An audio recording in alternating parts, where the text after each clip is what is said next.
Le temps s'est arrêté à El Encha, le 11 janvier dernier. Dans la nuit du 10 au 11, 18 jeunes de cette petite ville du centre de la Tunisie ont disparu en mer depuis Sfax, à une quarantaine de kilomètres de là. La plupart sont partis en cachette, sans rien dire à leurs proches. La mère et la sœur de Mohamed, 30 ans, l'ont vu sortir vers 22 h sans bagage, comme s'il allait rejoindre des amis. Les conditions météo étaient très mauvaises. Il y avait même des avis de tempête. La mer était agitée. Je me souviens qu'il y avait des vents violents cette nuit-là. Même les pêcheurs en avaient été informés. Ils avaient reçu l'ordre de ne pas sortir. Mais eux, ils l'ont fait quand même. Mon frère a décidé de partir cette nuit-là.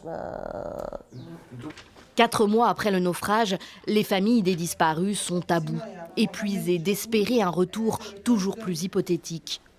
Dans les jours qui ont suivi le drame, elles ont été en contact avec les autorités policières et judiciaires de Sfax. Depuis, rien. Et le passeur, bien connu à El Encha, n'est pas non plus revenu.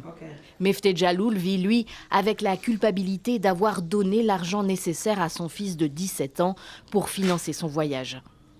Je saigne de douleur. Le mois de Ramadan s'est écoulé sans saveur, sans réjouissance. Nous sommes anéantis. Je suis dévasté, tout comme ma mère et toute la famille. Nous sommes tous anéantis. Les débouchés professionnels à El Encha sont rares, qu'on soit diplômé ou pas. Le chômage des jeunes frôle les 40% en Tunisie.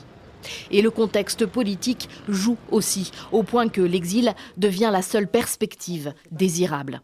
Les jeunes qui sont déjà en Italie, à chaque fois ils publient sur les réseaux sociaux leur expérience, leur aventure, et le quotidien en Italie. Les jeunes qui voient, ils aiment ça, ils veulent changer leur avenir.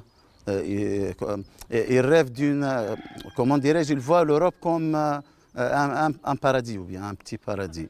Certains se raccrochent à l'idée que le bateau des disparus d'El Encha, qui devait rejoindre l'Italie, s'est échoué vers la Libye voisine. Des rumeurs courent, les jeunes seraient en prison là-bas. Rien ne permet de le confirmer. Selon l'ONG tunisienne FTDES, spécialisée dans les questions migratoires, plus de 1300 personnes ont disparu dans des naufrages l'an passé, près des côtes tunisiennes. Le port de Sfax, où les jeunes d'El Encha ont pris la mer, est l'épicentre des départs vers l'Italie, dont les côtes se trouvent à moins de 150 km.